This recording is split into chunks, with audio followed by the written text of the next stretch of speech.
I Paoly tany Filipy.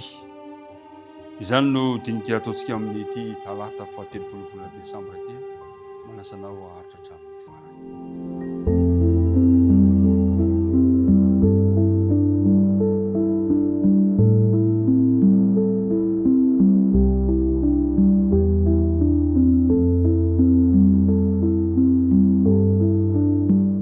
Miaraba antsika rehetra indray natratra izao maraina vaovao izao, tafahoana isika samy nahazo hery, nahazo fahasalamana, ka dia mitsikitsikiana no hiaonana ary hitonoana mandrakariva aminao sy ny ankonanao ny fiadanan'ny Tompo.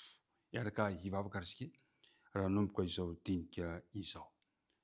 Tompo Andriamanitra io, Andriamanitra hatramin'ny taloha sy mandrakizay ianao, Andriamanitra ilay tia anay, Andriamanitra mamindra fo aminay isan'andro isan'andro. Misaotra anao izahay noho ny izao tombontsomenao anao izao hoe ahafahanay mandinika ny teninao.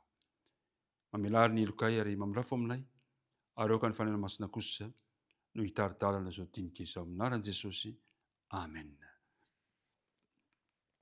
Ny andinina tao tadidiana dia mino fa fahambavanao ilay izy. Filipianina 4 ka ny andininy 4. Mifalia mandrakariva amin'ny Tompo. Hoy izao indray mifalia. Efa nanao fanandramana ve ianao ny amin'izany? Faly ao amin'ny Tompo. I Paoly tany Filipy. Filipy tsara milaza amintsika eto fa tanàna tany Makedonia izy io, tanàna manan-karena izy io, kanefa tamin'izany toerana izany koa no nanorenany ny Paoly fiangonana ihany koa. Nandritra ny dimisionera faharoa izay nataon'ny Paoly, fony natongavany tao aoriana natongavany Timoty ho mpiara-miasa taminy, dia norarahan'ny fanahy masina tsy hanodino any Azia minora izy. Izao no voalaza ao amin'ny asan'ny apôstôly 9:40 ka 9:40 manao hoe: ary rehefa norarahan'ny fanahy masina tsy hitory ny teny tany Azia izy, dia nandeha namaky ny tany Frizia sy Galatia. Hitantsika teo zany fa mahagaga misy fandrarana ve? Misy fandrarana ve amin'ny fanaovana ny asan'Andriamanitra, satria ny fanahy masina mihitsy no nandrara any Paoly. Fa inona ny antony? Amin'ny 9:7. Ary noho ny alina dia nisy fahitana niseho tamin'ny Paoly. Koa indro nisy lehilahy Makedoniana nitsangana teo ka nangataka azy hoe mitaha mankaty Makedonia ka vonjeo izahay. Izay kay ny antony. Andriamanitra mahalala ny fomba hitondrany ny zanany.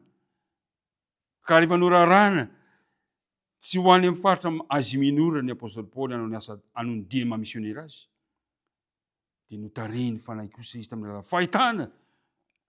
Indro nisy lehilahy nitsangana teo anoloany ka niteny manao mitaha mankaty Makedonia ka vonjeo izahay. Tsy nangatakandro ny apôstôly Paoly, fa rehefa nahazo ilay fahitana izy dia nitady ny hevitra rehetra andehanana mankany amin'izany toerana izany, ka dia lasa izy niaraka tamin'ireo mpiara-miasa taminy. Ilay mpiara-midinika namana, Andriamanitra mahalala ny tarihany ny zanany eo amin'ny fanompoana azy. Mafantatra ny fomba rehetra hitantanana antsika Andriamanitra. Teo amin'ny asa fitoriana izay nataon'ny Paoly tamin'izany toerana izany, dia nanana ny paikady ity apôstôly ity. Tanàna voalohany amin'ny zaratany Makedonia, izany zanampanjakana izany dia i Filipy. Ao amin'ny asan'ny apôstôly 9:40 ka 9:12. Dia izao no voalazany: ary no niala teo izahay dia nakany Filipy, izay tanàna voalohany amin'ny izany zaratany Makedonia izany, sady zanampanjakana. Hitantsika tsara zany fa rehefa lasa ny apôstôly Paoly kany Makedonia, dia zaratany anankiray voalohany tao Makedonia, Filipy, no nanaovany misy asa tao amin'izany toerana izany. Raha ny marina zany dia anisany tanàna manan-kaja teo amin'ny fanjakana Romanina ity Filipy ity. Kanefa dia ahafahan'ny apôstôly Paoly natanteraka ny fitoriana filazantsara teo amin'izany toerana manodidina izany. Tamin'ny teny latina moa ny fomba fiteny ofisialy tao amin'ity nampiasaina tamin'ny Filipy tamin'izany fotoana izany.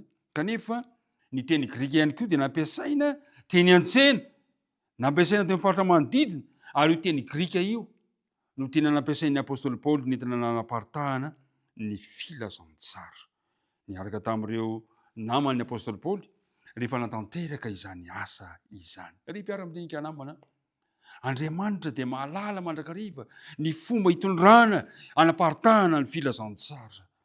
Hitantsika tsara fa niaraka tamin'ireo namany ny apôstôly Paoly, ary tao amin'izany toerana izany amin'ny asan'ny apôstôly toko 210 ihany dia ahitantsika toejahatra anankiray amin'ny 170, ary tamin'ny andro sabata dia nivoaka teo ivelan'ny vavahady izay ekeny amin'ny ony amoron'ny ony izay nataonay fa nisy fitoerana fivavahana, ary nipetraka teo izay ka niresaka tamin'ny vehivavy izay vory teo teny amoron'ny ony.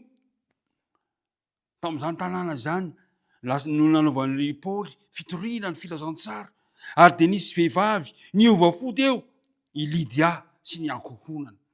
Ary voalaza fa ity Lydia ty dia mpandraraha izy, mpivarotra lamba, ary dia i vehivavy ty no ny fanoloran-tenany dia anisany nanohana betsaka indrindra arabola an'ny apôstôly Paoly tamin'ny fanaovana ny asan'Andriamanitra.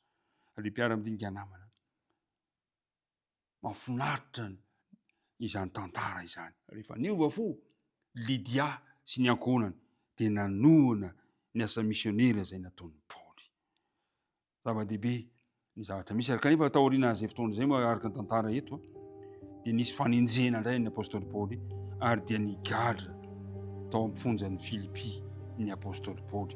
Kanefa na izany na tsy izany aza dia nanao ny asan'Andriamanitra mandrakariva tamin'izany toerana izany ity apôstôly ity. Fantatry ny fanahy masina fa i Filipi no toerana mety indrindra nanombohana ny asa fitoriana, izay ny antony nandrarany fanahy masina azy tsy hakany Asia Minora fa nakany Filipi, satria tao Filipi no nahafahana nitory ny filazantsara, ilezany filazantsara manerana any Eropa. Andriamanitra mahalala ny fomba ampielezana ny filazantsara, fa ny anjarako sy ny anjaranao manaiky ny taridalana sy ny fandaminana apetraka Andriamanitra. Tompony hitahy anao, tompony hombanao amin'ity androany ity, ka ny fandaminan'Andriamanitra rehetra amin'ny fanompona azy dia arahantsika ampifaliana, mifalia mandrakariva amin'ny tompo hoy izao indray mifalia. Hivavaka isika tompo. Tompo misaotra anao izahay noho izany taridalana izany, noho ny fandaminana izay ataonao amin'ny fanomponanao. Apetraka am-pelantananao no mahasoany rehetra, apetraka am-pelantananao ny tontolo andro na androany. Vavaka tononona sy gn'atana amin'anaran'i Jesosy. Amen.